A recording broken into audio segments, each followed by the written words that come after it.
I need to be adding value to you, your business, and your process. If I'm not doing that, you shouldn't be paying me anything. Ultimately, anyone that I present to you will have been screened. So by the time it comes to me presenting their details to you, I can not only talk about their skills and their experience, but I can actually talk about them and present them as an actual human. From shaping careers to transforming the real estate industry, our guest is a powerhouse behind Foresight Recruitment Group, the firm redefining talent acquisition with honesty, transparency, and a no-nonsense approach. With over 20 years of combined experience, our guest has built a reputation for connecting top-tier talent with the biggest names in Canadian real estate industry. What drives his success? How is he shaping the future of real estate recruitment? And what does common sense recruitment really mean? Buckle up. This episode of Red Talk is about to drop some serious industry insights.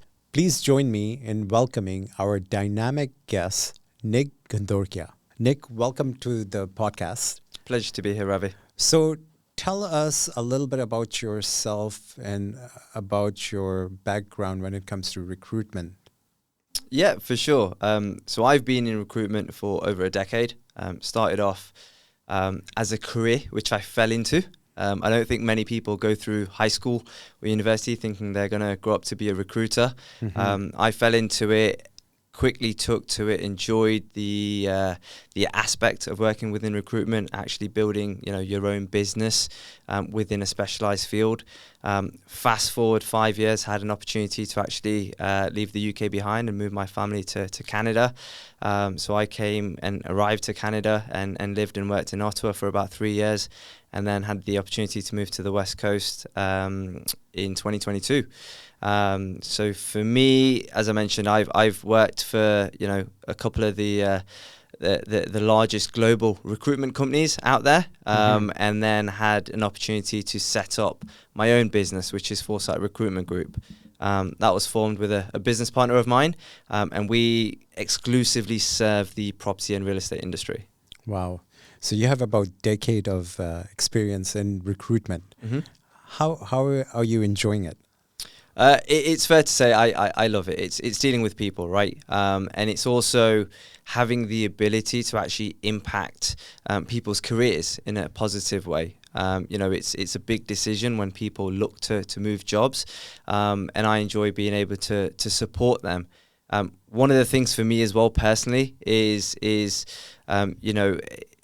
doing a lot of work with the next generation. There's a lot of industries where talent and demand outstrips supply in terms of the skill set that's out there. Yes. And really, there is no silver bullet. The only way we can fix that is by bringing in the next generation. And I find, especially within real estate, when I go to conferences and I look around the room, there's a lot of people that are going to be retiring in the next 5 to 10 years, right? That's right. And you wonder, right, well, where is the next cohort coming from that's going to be able to step into these shoes? So I also like to do a lot of work at an association level to help advocate and actually create the awareness of these disciplines and these industries that exist within real estate, right? Because it's a big field, right? Yes. Yeah, I think the answer to your question is, do I enjoy it? Absolutely. For me, I see my business not necessarily as being in recruitment. It's more or less, within real estate and property management and serving the development industry. So from the time you started in this industry, how have you seen it change over the years? That's a good question. I think, the most prominent change we're seeing is tech, right? With the introduction of AI, and yes, as soon as you run a quick Google search, or I'm sure you've seen videos where you have people using AI to answer interview questions whilst they're on a virtual interview with somebody. But at the same time, I've also seen a lot of companies trying to introduce AI in screening software when it comes to applicants, right? Is there a place for it? Yes, absolutely. Is it ready and to be used exclusively? No, because for me, one of the things I pride myself on is the human interaction, right? Of course, there's certain job roles which will be replaced by AI and tech, but within real estate, ultimately we're dealing with people, right? Yes. And AI can't replicate human behavior or emotion, and quite often the things that make us human are our strengths, right? Both in the workplace, but also outside of that. And I think, especially within real estate, a lot of people that work within the field do it not because it's a job. They do it because there's a real passion there. What is one, like if you were to say one of the biggest lessons you've learned in this recruitment industry, what would that be? One of the biggest lessons I've learned, communication. Yes. Right. I think quite often recruiters, right, but also companies come under negative light due to a lack of communication, right? And vice versa. I don't know if you've heard of the phrase, ghosting. Quite often, the feedback we get from clients when they're out there trying to interview candidates is they book people in and people fail to show. Yes. Right. And for whatever reason, they try and reach out and there's radio silence. So the biggest lesson I've learned is clear is kind, right? Yes. Whether there's good feedback, bad feedback, there has to be feedback, there has to be communication, right? Now, with that being said, I will caveat it with, it's unreasonable to expect, especially when roles are being advertised, and you get inundated with applications of, sort of 500-600 people in the space of a week. We're all human. We all have the same minutes in a day. Quite often you're not going to be able to feed back to everyone why they weren't successful, tailor the actual feedback as well to each application. But as a minimum, anyone that you engage with, whether it's over the phone or in an interview format, needs to have feedback and needs to have communication as to whether or not they're moving forward in the process, and whether if they are, great. If they're not, what may be the reasons why, and is there any feedback you can give as they're applying for potentially other roles? Vice versa, if you are applying for jobs and you have an interview scheduled in, and for whatever reason you can't make it, send an email, right? Let people know, because one thing I found is, especially if you want to be an expert within an industry, quite often within that industry there's movements, right? And you never know if you're going to burn bridges, how that's going to potentially affect you in the future with other moves to other companies and with where people move to. So really treat people how you want to be treated, and communicate clearly. Yeah, that's one of the given things, and a lot of people don't follow those. It's often overlooked. Common sense things. Yeah, exactly. Right? But as we know, common sense isn't very common nowadays. That's right. That's right. So let me ask you this: why real estate recruitment? Good question. So over the years, my background, I've had the opportunity to specialize within different fields, right? So when I first started, I recruited within architecture. I also did mechanical and electrical engineering. I've done accounting and finance. I've done logistics, and then I've also most recently obviously done property and real estate, right? One of the things I found is there's a lot of parallels between recruitment and property, real estate management and development. One of the similar parallels is quite often when I speak to individuals in this industry, they also fell into it, right? If you want to become an architect or an engineer, chances are you've typically gone and studied within that field. Within real estate, there's quite often people that started off as for example, if we're looking at the property management side of things, they fall into a role as a property administrator, moved into a senior property administrator, maybe an assistant PM, into a property manager, and then continued their trajectory that way, right? One of the parallels I love is again, they're dealing with people, they're dealing with tenants, they're dealing with buildings, and they're taking a human first approach. The best property managers out there genuinely care for what it is that they do, right? It's not necessarily, only a 9-to-5 job, because there's often things that need to be done, whether it's budget season, whether it's CapEx projects, whether it's new developments that are coming up, which again, there's always going to be issues, right? When you're dealing with trades. So for me, I guess the short answer to your question is the people and the people that I get to interact with on a daily basis. So with all the developers, property managers, anyone in the real estate industry who you recruit for, are there any common skill sets they require from the candidates? Yeah, and again, the gambit that we recruit and specialize in within property management, operations, development encompasses both, or I should say all of, the finance and accounting, leasing, development, building operations, property management, property administration. And each role poses its own challenge when it comes to finding people with these skill sets. Of course, you've got the hard skills in the fact of, do they have relevant experience of actually managed or looked after certain asset classes or size of portfolios, and quite often our focus tends to be more on the softer skills of, okay, if you are now out here representing a company, right, from a property management perspective or a leasing perspective, how do you come across? Are you able to communicate well? Are you able to interact with people in a cordial manner? Obviously, if it's a finance and accounting role, then it's particular attributes regarding their experience actually within finance and accounting. Do they need to be designated? Is there systems in place?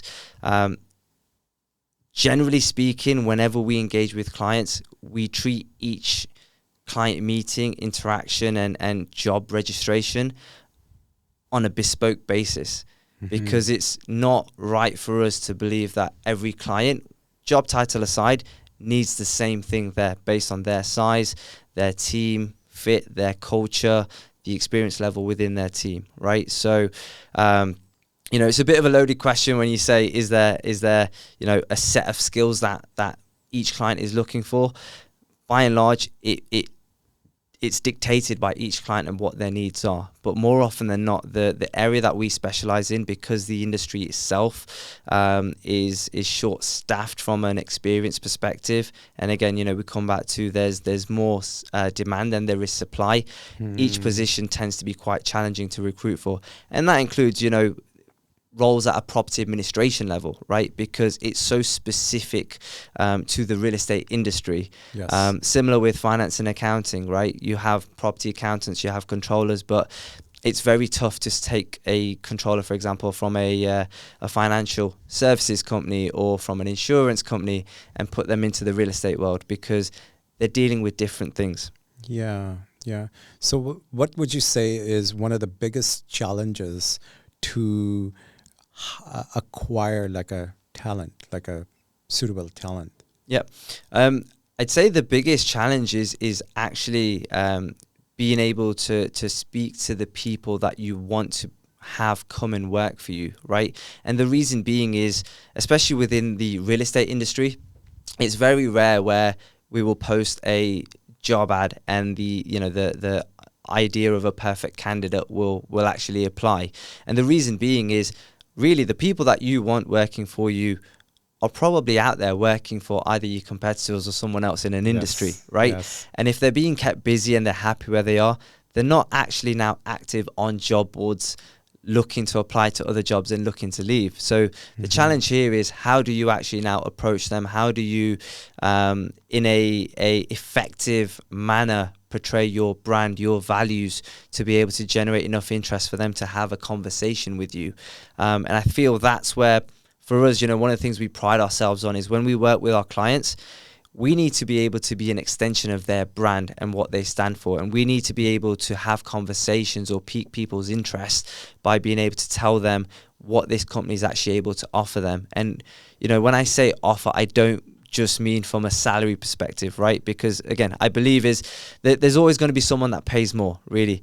But when somebody looks to make a change in their career or the company that they work for, there's a lot more that goes into it, right? From a benefits perspective, from a vacation perspective, from a work-life perspective, all of these things need to be taken account for.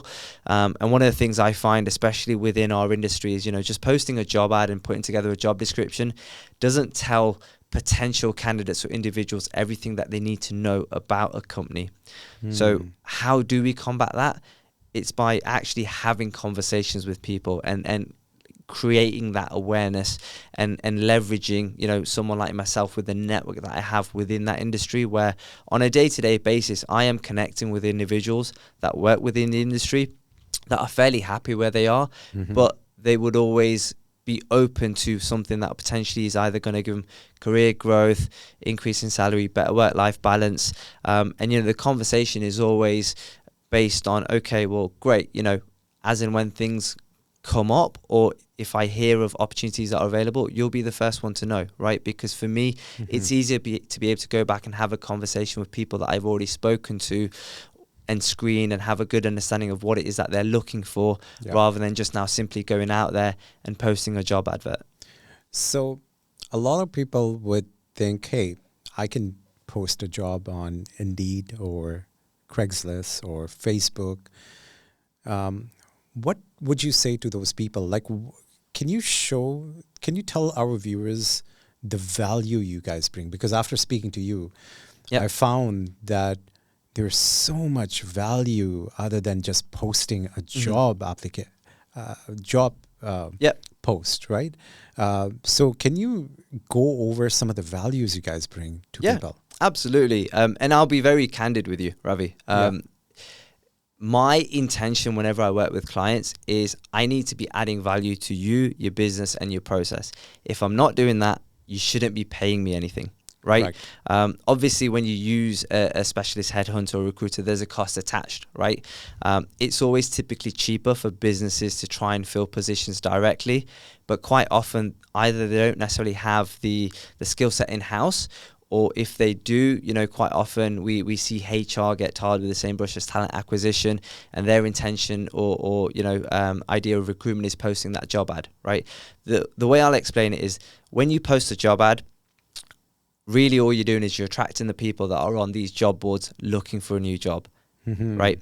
There's a whole other market out there of individuals that you probably want to talk to, but they're fairly happy where they are at the moment, and they're not on job ads, they're not on job boards applying to job ads, right? So the key here is now, how do you go out and attract those, right?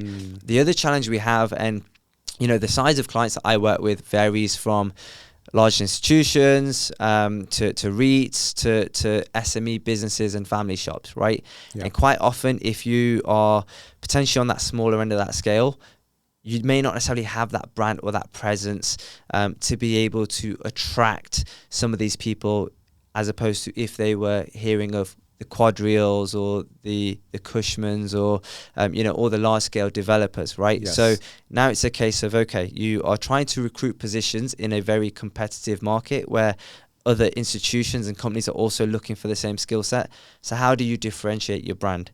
And it's very muddy to be able to try and do that purely through a job ad posting, right? So the value that I add and the process that I do is, ultimately, anyone that I present to you will have been screened, not only over the phone, but actually virtually, right? To have gone through their background, their skills, their experience, get an understanding of what it is that they're looking for.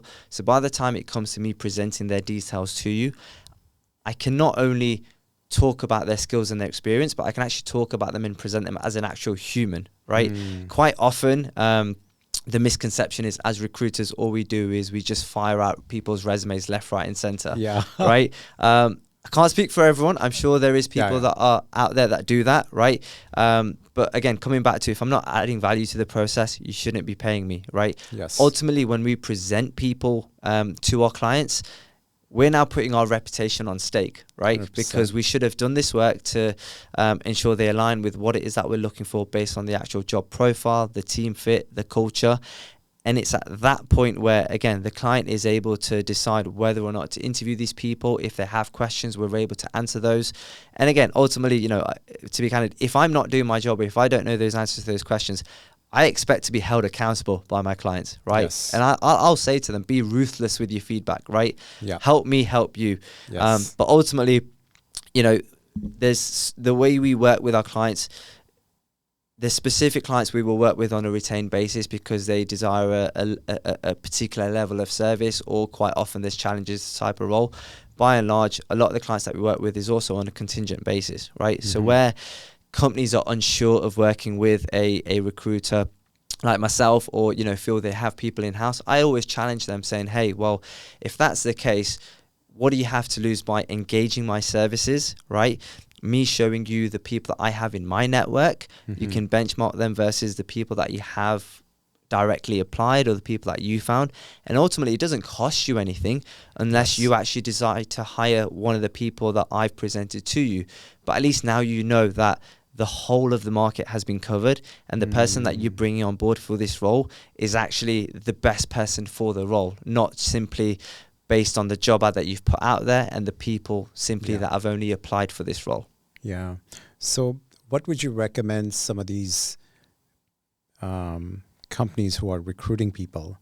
Like, how do you retain, like once you've hired good people, how do you retain them for long term? Yeah, that's a great question. And, you know, it's probably not typical of a recruiter to say this, right? But quite often when clients engage with us or I'm talking to them, I'll always say, listen, if you can actually grow and develop your own staff as opposed to having to hire external, do that, right? But realistically, quite often companies don't necessarily have the bandwidth or the internal skill set to be able to do that, and they need that external expertise to be able to come in at a certain level, right?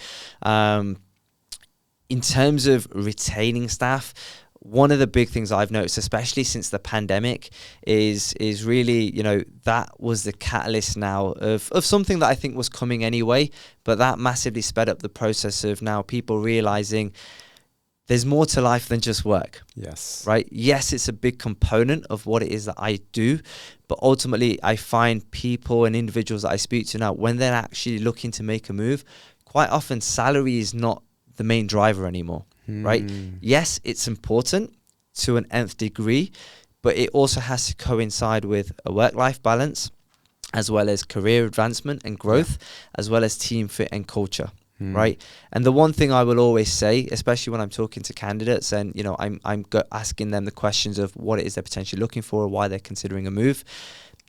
It doesn't matter ultimately what somebody pays them. If they hate the person or the company that they work for, ultimately they're always going to look to leave. True. Right? So I think the best way companies can actually look to retain their staff is by constantly looking at ways to give them career advancement, or look at ways where they can actually better the benefits that they offer, right? And I've seen some creative things that are out there. One of the big things that me and my business partner are actually working on, because I'm not sure if you know this, so here in BC, they introduced something called the BC Pay Transparency Act, which ultimately means when a job advert is now advertised, there should be a salary band attached to that. Not everybody is still actually conforming to that, and I don't know how it's going to be enforced, but from a transparency perspective, one of the biggest things that I found is, especially working within recruitment, working with companies, is within real estate, you know, there's a good mixture and a good balance between male and female employees, right? But one of the things which is quite often kept in the dark until somebody actually starts is maternity and paternity packages, right? And quite often, if somebody is going through the process and they ask about the maternity or paternity, it now becomes a red flag, right? Whether or not it's from the hiring manager, whether or not it's somebody from HR. So quite often people also don't want to ask, right? Yeah. Let's say it doesn't come up and an offer is sent out along with the benefits. It's very seldom that the actual maternity paternity aspect is on there. Quite often it's only once somebody has actually started with a business and they ask the question to HR, and HR has to go look for, oh, what is it that we may offer? Does it ever come to light? And quite often the people that need it, it's not in their mindset when they first join a business. But the reason I bring this up is a lot of companies now want to be able to bring staff on and retain them for 5-10 years, right? But if you're bringing somebody on in their 20s, in their 30s, there's a good chance at some point they may want to actually go out there and start a family, right? So it's one of these important things which I think there needs to be a lot more transparency around and a lot less stigma attached, right? So from a retainment perspective, I would say look internally in terms of what it is that you're currently offering your staff, but also engage them in conversations, right? Do it in a way to find out actually what is important for them, rather than making assumptions and just thinking, right, we need to offer pizza Fridays or dress down half days or whatever it may be, right? Find out what value that they are looking for to actually help retain them. Yeah, one of the best things I think one of the managers did in my early days at a telecom company is there were a couple of times I was late, and he, instead of getting mad at me, saying, look, you're coming in late. What's happening? Yep. Right? Instead, he sat down with me. He said, Ravi, I've noticed that you have been coming in late. Is everything okay? Is there anything I can help you with? Yep. And do you know what? That mindset, that way servant of leadership, right? Was amazing, because now I know this person cares about me. He's not coming down on me. And just that approach, I think, is needed to keep people around, right? And I think we're losing that as we go along. We're very goal-driven, that we forget that we also have to take care of our people, like our family, right? No, absolutely. So, one of the big things that I've seen as well recently is the current workforce is made up of different generations, right? We have the baby boomers, which, grew up, and at that point, it wasn't uncommon for somebody to work for a company for 30, 40 years, right? Yeah. Or the only company that they've worked for and then retire. And then, as we have come down to now, for example, like the millennials, the Gen Zs, they have different priorities, right? The pandemic case in point, we were forced to shift to a working from home aspect, right? And obviously I know since there's been companies pushing for people to come back to the office, create that buzz and that hive again, especially around metropolitan cities.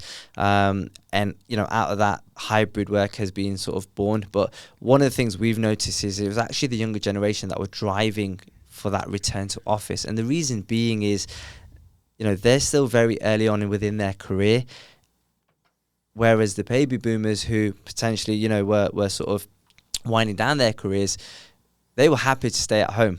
Right, they weren't necessarily in a rush to get back to the office, whereas a lot of the millennials were keen to get back to the office, to be able to collaborate, to be able to learn, to be able to be a sponge and actually absorb the knowledge from other people within the office, right? Yeah. Because quite often, especially from a corporate services standpoint, it's hard to collaborate in a virtual setting.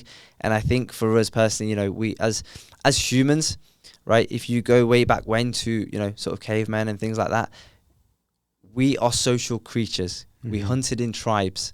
So for us, I feel that novelty of sort of that work from home purely has worn off slightly. Yes, there'll always be a place for it, but I think, depending on where you're at in your career, if you're looking for that growth, if you're looking to learn, the best way you're going to do that is by being in an office environment and actually collaborating with people, or being on a site and working alongside people rather than, on your own at home. So you mentioned a couple of times like baby boomers retiring.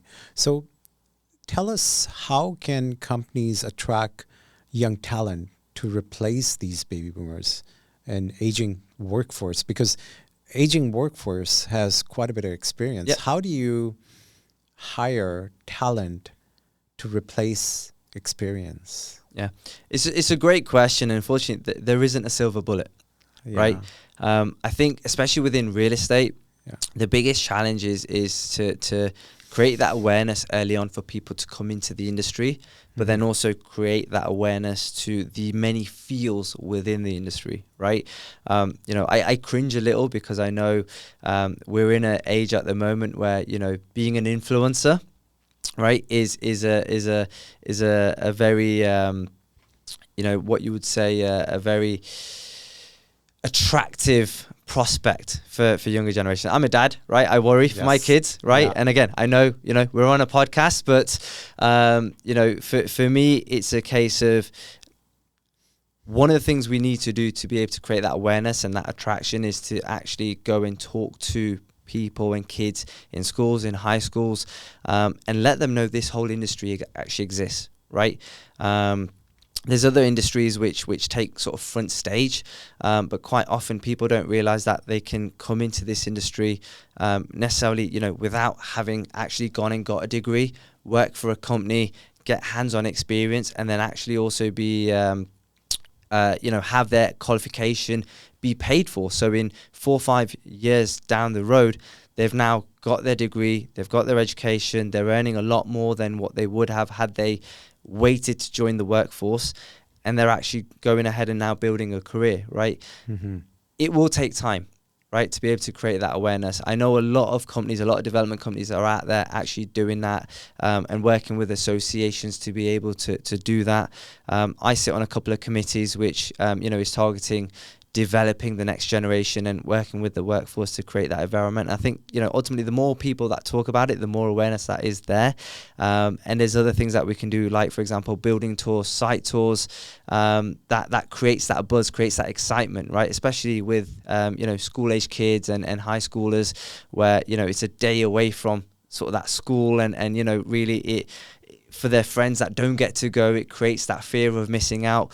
So really, I think, as an industry, as developers, as property managers, as property owners, we need to be doing a lot more to work together and work with associations, work with schools to be able to bring people into buildings, into developments, sites, into construction zones, and actually help educate them and let them know, there's other vocations that exist out here that they can get into. Because naturally, I think kids are always inquisitive, they're always curious, but quite often, unless they see it, they're not going to ask questions about it. Yeah. So what can real estate firms do to improve their hiring processes? I wouldn't, it's kind of leads in. It does, and it's a wide, varied question, right? Yeah. Because again, there's no one thing. I think with real estate companies that are looking to recruit and attract talent and bring people on, we're a long way away from now just posting a position and hoping somebody applies, right? Realistically, what they need to do is identify, right, what is the need here? What are we looking to recruit for, right? One of the other recent things that has really come to light in recent years is DE&I, right? And I think quite often when job descriptions are written, they're quite biased. Interview process are quite biased. So I think companies really need to take a holistic approach in terms of looking at how they recruit and retain, and look at ways of actually improving that process to generate more interest in their company. They need to be able to really put together a value proposition of why someone needs to join their company, right? Mm-hmm. Quite often I would hear stories of people go to an interview and they're literally just being grilled. But especially within this industry, interviews are a two-way street, right? Just as much as the company is trying to get to know more about the actual individual that they're hiring or looking to hire, they also now need to use this opportunity to be able to sell the benefits of working for their company to the individual and give the individual an opportunity to be able to ask them questions. Of right. I find quite often that's where a lot of companies miss the trick, and they're left scratching their heads as to why there isn't interest or why people are turning down offers that are being made.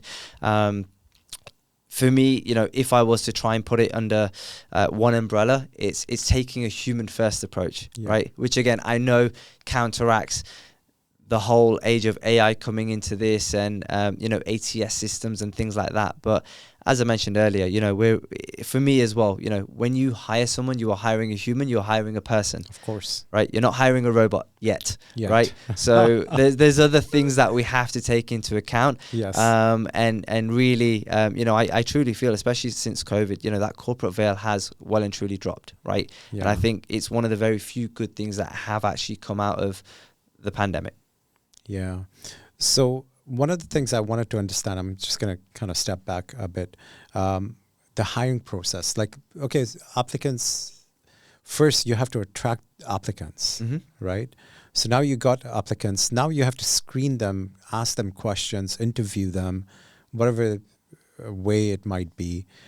But then you have to match it with your client, your client's company and the culture and the person who will be managing these employees. Mm-hmm. How do you do this? How do you make sure that everything will kind of fit as a jigsaw puzzle? I love that question. And during my tenure, I've spent a lot of my career developing, building teams of recruiters, right? And one of the things I always say to them is, this is one of the hardest sales jobs in the world, right? 100%. And the reason being is our product isn't something that you go and find on a shelf in a grocery store, right? Our product, by and large, inverted brackets, is a human, right? So not only do we, when we are trying to attract talent, have to sell ourselves and our services to that individual, we also have to sell our value proposition to our clients, and now we have to sell them to each other. Yes. Right? I use sell as a easy to understand word, right? But really, what we're trying to achieve here, and the cliche that I hate to use, I also love to use it, is, for me, it's a bit like online dating, right? We know the client, we know the candidate, and now we're trying to find that perfect match, right? I'll come back to this in a second. The other part of your question is, how do we ensure we get it right? The honest answer is we don't, right? A lot can happen not only, sort of during the process, but also post-process after they've actually started, right? So I almost guarantee to all the clients that I work with, at some point, listen, we're going to let you down, but it's going to be through no fault of your own or our own. It's because things happen, and there's a lot of variables in our day-to-day human life that sometimes are just out of your control, right? And I have many stories, which I'm sure you and I will share one day over a beer. Yes. But what I counteract to that with our clients is, although we may let you down, we'll take a common sense approach to do whatever we need to make it right, right? In terms of the actual process, so any client that we work with, as I mentioned, we're not here to compete against them. We're here to work in partnership with them. And to really be able to do that well, one of the things we need to be able to do is, when they are looking to hire for a position, we sit down with them to actually ascertain, great, we've got your job description here. It's in black and white what it is you're looking for. But now let's talk about, the actual person spec, the team fit, the culture, the things that aren't necessarily on the job description, why you're looking for this position, what the growth opportunity may be for this individual, what the rest of the team looks like. All these things that, individuals, when we're looking at job adverts, may have questions but not necessarily the answers to. So we need to be able to understand that, to be able to do our job to the best of our ability, to be able to now actually go out there and headhunt individuals that are working within the industry but aren't necessarily actively looking for a role, right? Because here's the thing, you might be talking to the owner of a company or their human resources manager, but it's so important to find out who will this new talent work for, and get to know them and get to know their team. So I'm glad you mentioned that. That's so important. And again, during the process, things can change as well, right? And I come back to my earlier point of that communication aspect, right? So each time, we'll connect with our client, has anything changed since we last spoke? No? Okay. So, really, once we've got a very good understanding of what the client is looking for, not only from a skill set perspective, but from a person perspective, and why, this role would appeal to individuals that are out there, that's when we would then start talking to people within our network about the potential opportunity, right? And, as people are interested, it's then a case of having a conversation with them to go through their background, their experience, find out what it is that they're looking for, to see if it aligns, right? And then the final component to that is, when we're presenting people, we categorically say to our clients, we're not going to just simply send you a resume, right? Because again, the resume doesn't tell you everything that you need to know about the individual. It doesn't necessarily tell you their motives.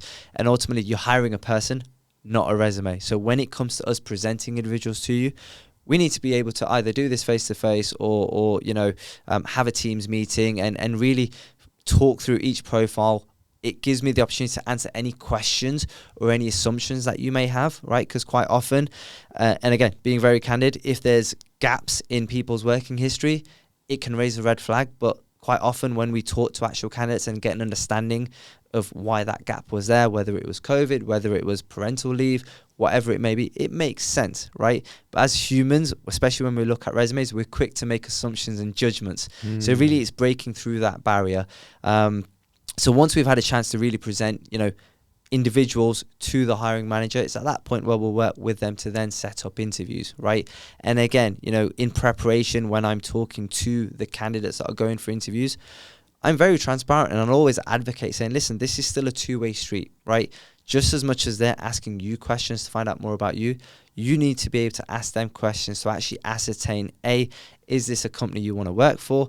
Is this a hiring manager you want to work for? And is this something you're interested in? Because if at any point there's doubts or people are unsure, right, and it doesn't work out, I personally feel it's then a waste of everyone's time to have gone through this process on a whim to make a decision, and then 3 months down the road, the client is unhappy, the candidate is unhappy, and really they're looking to leave and find a new opportunity, right? Yes. So for me, the one thing I'll say is I'm not here just to put bums on seats. Yes. Right. I'm here to try and find that match and build those relationships that last long term. Because I think really that's, as I said, when you do that, it makes a real impact, not only on the business, but on the individual's life, right? And their family's life. And I think that's where, when you get that match, people and businesses flourish. So, okay. Now, what we have kind of learned from all of this is that it's not to retain employees. It's not about just the talent, but it's also about the company. Mm-hmm. So what would you recommend? What advice would you give companies out there who want to build strong teams? Yep. So first and foremost, really, when you say strong teams, explain what you mean. Sorry, give me. So let's say you're hiring somebody. Let's say a property management company comes up to you and says, look, we want to hire an individual who has a property management experience and to join our team. And what would you advise, for example, that company about how to build a strong team?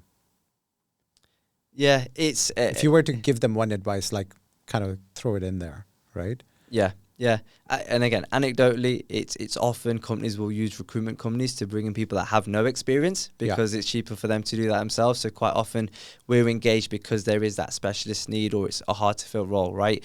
In terms of the aspect of building strong teams, I see what I do as very consultative, right? So when it comes to engaging with clients and understanding what their needs are and why they're potentially looking for this position, whether it's, they are growing, they're acquiring assets, developing new properties, it's to understand, okay, great, if that's the case, what is it that you need now that's going to strengthen your team? And quite often, clients are very set on what it is that they may need, right? I had a client today actually that I spoke to where they've brought out a brand new role, and it's to focus on the capex and project management, right? As the developments that they build are then handed over and need to be property managed moving forward. So they need somebody who has the experience to be able to transition that building from construction completion to now owner managed, right? Mm-hmm. The biggest thing there is they need somebody that already has that prior experience, right? And seldom that can be quite rare to now go out and find, especially if they're working within a set field or, the product that they're putting out there is very niche and very specific to them. So really, whenever I engage with clients, there's always non-negotiables in terms of what it is that they're looking for. Those to me as well are non-negotiables. There may be other areas where, we can say, okay, they've got A, B, C, but not maybe X, Y, Z. Is there room or scope to be able to build on and work that? Because quite often, and this is where you may hear the term get bandied around within recruitment is, they're looking for a unicorn candidate, right? Mm-hmm. Which ultimately they're looking for something that doesn't exist. So for me, when conversations like that come up, I need to be able to provide my expertise and insight as to where they may need to now be a little bit flexible based on what is out there. Mm-hmm. Because ultimately, if a client is hiring, it's because there is a need. There is no point going through a process and trying to find something close to it if it doesn't exist, and we're now 4, 5, 6 months down the road and the client still doesn't have this person in place, right? So we need to be crystal clear and again, part of this comes back to constant feedback, right? As we're engaging in conversations with individuals that are out there, to get an idea of what is available, what the general feel is. You know, there's been times where I've previously engaged clients or they've engaged me and, you know, their reputation isn't great out in the marketplace, right? And I'm of the belief of I need to be able to feed this back to the client. And really the client will do a couple of things. They'll either say, yeah, we know it's fine, which tells me, okay, this is a red flag, right? They know there's an issue with their reputation. They don't want to do anything about it. Do I now want to attach my reputation to his business? Or it may be a case of, actually, we weren't aware of that. Thank you for bringing that to our attention. Is there a way we can now look to improve this? And quite often, you know, I've been able to manage this successfully and work with clients where, you know, historically there has been a negative reputation or negative connotation work, you know, presented by that sort of company, but they're aware of it, they're doing something about it, and they're now a period of transition. So when I'm talking to candidates and having that conversation, I'm able to be transparent from the outset, saying, hey, listen, if you are interested, you know, you may or may not know that previously, you know, they've been in negative light or whatever, but these are the reasons why. Go in with an open mind and have a conversation and judge it for yourself, right? And quite often that's sometimes been the difference of us working successfully with a client, whereas other companies that have been engaged from a recruitment perspective haven't been able to place with that client because they've been too afraid to give that feedback, or you know, they've heard a couple of rumblings or a couple of negative things, so they've just sort of cut their ties there. So how do you see recruitment landscape change in next 5 to 10 years with all this AI coming in? What are your thoughts? So to answer your question about where do I see us in the future, I need to rewind to the past a little bit. Yes. Right. And the reason I say that is, you know, when the pandemic hit, it impacted many people from all walks of life, many different businesses, etc. Right. Fast forward 6 months to a year, companies that had originally downsized, etc., were growing again and were starting to boom. And you know, the recruitment industry, by and large, matched that of the Canadian housing sector here in Canada. It was on fire, right? Yes. And a lot of recruitment companies, to be able to cope with the demand from their clients of hiring, also brought in a lot of new people into recruitment, right? And one of the things I've noticed, especially even in previous roles, as I've looked to recruit other recruiters and build teams, is there's a lot of people within the industry where they're very transactional led, right? They've not worked during times of downturn or when markets have been tough. And realistically, you know, they're not here to carve out relationships or build relationships. So whenever I've tried to recruit other recruiters or build them on, you know, really that's where I've struggled to find people that are true experts in what it is that they do, right? Moving forward now 5 to 10 years, where I see, and really I think the tide is turning and has been over the last year or so, where as companies are now looking to engage recruiters like myself, really what they're looking for is they're looking to find those experts within that field that also have the breadth of that network, right? Rather than turning to companies that are jack of all trades. Quite often we find, and again, you know, I lived it, I breathed it, when you work for large corporates, there tends to be a lot of churn, there tends to be a lot of turnover.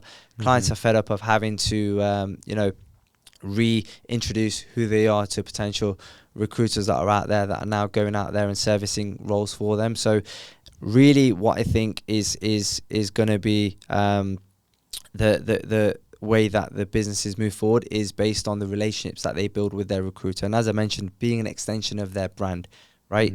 The market for competition of top talent is only going to get a lot more drastic and difficult as I mentioned, you know, individuals look to retire and the top talent becomes scarce, right? So it's at that point, okay, how are you attracting individuals and how are you now actively going out and headhunting them? We also see a surgence of AI, right, coming into the industry, across many industries. Within recruitment, you know, I feel you need to be using AI to your advantage, But like I said, it can't take away the human interaction aspect, because ultimately, I'm not here to put square pegs in square holes. I'm here to introduce individuals that could potentially do a role and be a great fit to clients and help them make that decision. And really, as I mentioned, when companies put together a job description, it's always with an ideal fit in mind, but very seldom does that ideal person actually exist out there. There's always areas where they can work with somebody to help train them up, or give them an opportunity to now come in and learn and grow. So for me, 5-10 years from now, I think really it's going to be all about relationships and about network. So what is that one advice you would give to these real estate firms who are looking into recruiting like talent that will serve their company, and vice versa? They will help this individual, this talent grow. What would you recommend them when they're thinking of putting up an ad on Craigslist or maybe Indeed or LinkedIn even, compared to like your service? Like how like what could you say to them that shows so much value? And I know this answer to this question, but I want to hear it from you. Yeah, it's interesting because quite often whenever I connect with clients that have gone through the process of putting up a job advert on Indeed or runs at Recruiter, it's always a case of I've been inundated with applications, half of which aren't in the country, the other half don't actually have any relevant experience. And really just to break this down and give some insight as to why this is happening, right? Websites like Indeed and ZipRecruiter make it very easy for us as individuals or candidates to be able to go on their website, build a profile, upload our resume, put in some key search terms of the types of jobs you're interested in, and they'll now send you weekly alerts with around 50, 60, 70 jobs on there, right? The next thing they do is when this email list comes through, they allow you to click one button and you've now applied to every single one of those jobs. Yes. Right? So this is now the reason why a lot of companies, when they post these job ads out there, especially for hard to fill positions or top talent, they're getting absolutely inundated with applications which either just aren't relevant or aren't of interest, right? That's for one position. You now multiply that by maybe they have 4, 5, 6 positions, or they have positions across multiple different offices, multiple different sites, right? You can see where I'm going with this. Typically, unless they have an inside talent acquisition team, it falls to somebody in HR, it falls to the hiring manager. These people are inherently busy, and they are busy doing the things that they need to be doing day to day, in terms of actually providing their own value to that business, right? So really what I would say is, if companies are still dubious about, using a recruiter, I'd always challenge them, say, hey, put out your own job ad posting, right? Let's you and I connect and actually talk through what it is that you're specifically looking for. Exactly. And then I will circle back to you with 3, 4, maybe 5 people tops that I have screened that I feel closely aligned with what it is that you're looking for. And we'll compare, right? Because really for me, especially if it's somebody new that I'm working with, the onus is on me to provide the value and prove the value that I'm providing. But again, this is often done at no cost to the client. Wow. Right. So really, what do they have to lose by them trying to find their person themselves through Indeed, as well as actually now approaching me and allowing me to demonstrate to them the depth and breadth of my network, and actually, putting more of a human interaction into the process of presenting individuals to them. Yeah. So you had mentioned earlier when we were chatting on the phone that you and your partner have 2 decades of experience when it comes to recruitment. And do you know what? That is so valuable, because in the 20 years, you guys have combined, talked to so many people, understood so many personality types. And for a company who wants to recruit a talent, I think that is one of the huge values you both bring to the table. The second value I've learned is through understanding the needs of the company by asking them and probing them and finding out their needs. And then matching the talent, first attracting the talent, and then once you attract the talent, now figuring out if this would be a good match, and if it is, then matching them together. Yep. Another thing I've learned from our talk today is that you're not afraid to call people. Like, if you see that, look, there's somebody who's not even applying, and this actually is a good candidate, you're not afraid to call these people, which I can see, because you in our conversations you have mentioned that you don't mind cold calling, right?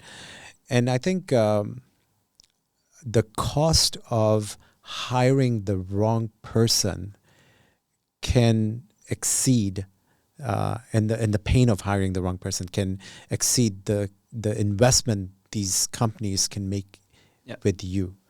And using your 20 years of experience and expertise in acquiring talents and matching them with the company, and just making sure that everything kind of is like a perfect wedding, right? Yep. Like I said, candidly, if we're not adding value, you shouldn't be paying us a fee. Love it. So love it. Let's be candid, right? Yeah. And that's why a lot of the roles that we focus on are hard to fill, are very specialist. Yes. One of the things which you're actually not aware of either, so, my partner and I, we've got combined 20 years. We've actually brought on a director of talent operations. She spent 10 years working within industry. She worked for Humford Management, most recently Candrail. That's a national developer, owner, manager, and I believe they're one of, if not the only, they're one of a few who have done joint venture projects with indigenous landowners. Excellent. Right. So again, we've strengthened our team in order to be able to serve the clients that we do, and our network has now just tripled in terms of the people that we know out there with our years in industry across Canada. So I know you weren't aware of that, but no, we're excited. We're continuing to grow. We're doing a lot of work at an association level, and really for me, as I said, I do this because I'm passionate about this. Yes. Right. We're one I of, can tell, if not the only agency that purely serves the real estate industry, right? Yeah. We're not looking to venture off into other fields, because, we want we stick to our strengths. Yes. And I think that's the best way we're able to serve our clients, right? And really provide them that knowledge. Yes. So to our viewers and to the real estate industry, if you are looking to hire a recruitment firm, who better than my friend here, Nik, who has so much experience and so much passion in recruiting people and helping out companies like yours. So if you're watching this video on YouTube or even like short reels, you can find his contact info under the description, and do contact him and take on his advice and expertise. And I want to thank you with that. It's been a pleasure. I appreciate you. Thanks so much for coming in. And one last thing you would want to say to people? No, I think you've summed it up perfectly. As you can tell, I like to talk, yeah, which does come in handy in the field. But no, again, very grateful to have the opportunity to sit here with you and share some insight. Do you know what? Thank you so much for coming in today and sharing so much insights. That recruitment is not only posting a job description on Indeed or just sending resumes, right? Or resumes. There's so much work that goes into the whole process. So thank you for sharing this, and I wish you and your partner and your company a lot of success I appreciate in that. your future. Thank you, Ravi. Thank you.